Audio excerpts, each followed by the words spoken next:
Hey everybody, welcome back to When Fans Step Up, a series where I take a look at Sonic fan games, ROM hacks, or mods, and give my thoughts on them. Today we're going to be taking a look at Sonic the Hedgehog Time Twisted. This is a 2D Sonic game that tries its best to emulate the physics of the classic Sonic games, and it's heavily inspired by Sonic CD.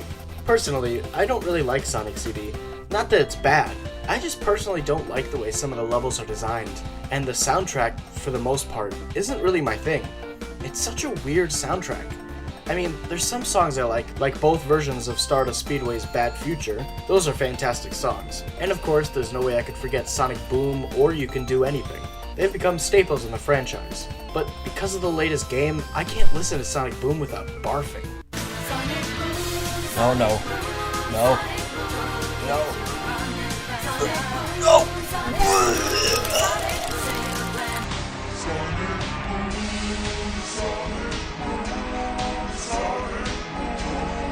Wait, what was I talking about?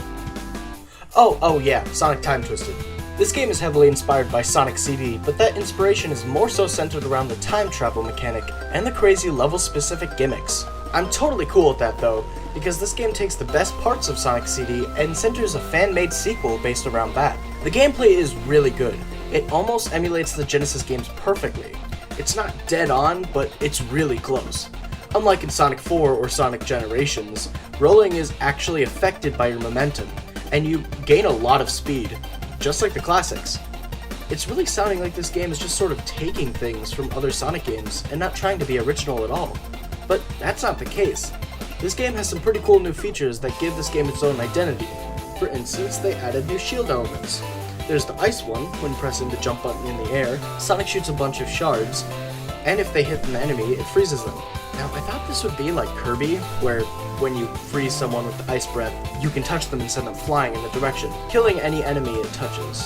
But no, you still get hurt when you touch them, and you still have to jump on them to kill them. That was a bit disappointing, but the power-up's still really cool. Then we also got another one, the wind shield. This one allows you to hover for a short time, and even influence your direction while doing it. It would be a really broken shield, but it's really rare, except in Viridian Valley. They seem to be all over the place in that stage.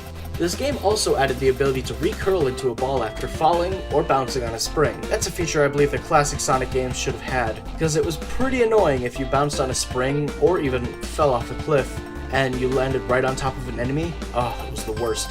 They also refined the time travel. In Sonic CD, you needed to run past a sign and keep your speed up, which, I might add, was really hard to do in Sonic CD due to its obnoxious level design. A lot of the times you bounce all over the place, and you really couldn't stop yourself from traveling through time. And sometimes when you actually want to time travel, you end up losing the ability because the level design didn't allow you to maintain a constant level of speed. But in this game, you see one of these signs, get some speed, usually by just doing a peel out right behind it, and touch it. And bam, instant transition. No bullshit here, except for this one time when I traveled and it sent me into the floor and I died, resulting in a game over. That was pretty annoying. Yeah, I think now it's a good time to discuss the glitches, which really is the only thing bad about this game. In only 30 minutes of playing the game, I've clipped through the wall or floor 3 separate times. There was the one I just showed you that killed me and resulted in a game over. There was another one where I was going too fast and ended up in a wall, but I was able to get out. And one, as Knuckles, that had me completely stuck inside the wall with no way to get out. This forced me to restart the game. I really hope this gets fixed soon because these glitches are really annoying and the only thing holding this game back. Anyway, back to the good stuff. This game allows you to take control of Sonic, Tails, and Knuckles, and they all play pretty much the same as they did in the classics.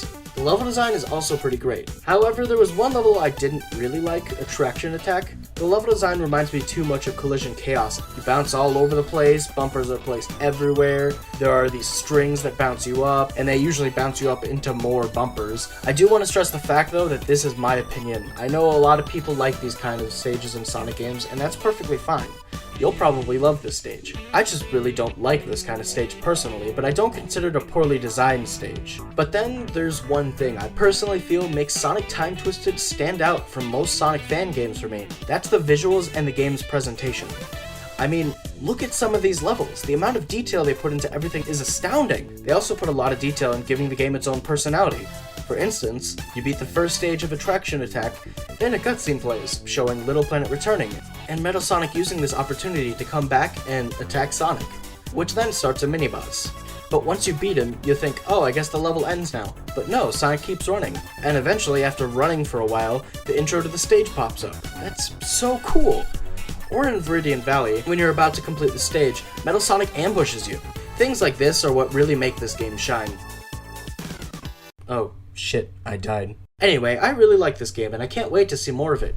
If you want to try this game out for yourself, I'll leave a link to the Overbound Games YouTube channel, Twitter page, and the official Time Twisted website. You'll be able to download the game for yourself there. That just about wraps it up for today's episode of When Fans Step Up.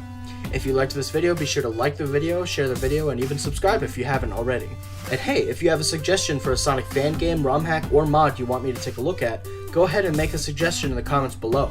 And if you have a Sonic-related project you want to get some publicity, go ahead and send me a message on YouTube, or tweet me at Retrorampage37, and send me a link to your project. I'll give it a look, and if I like it, I'll totally do a video on it. Anyway, that's it for now.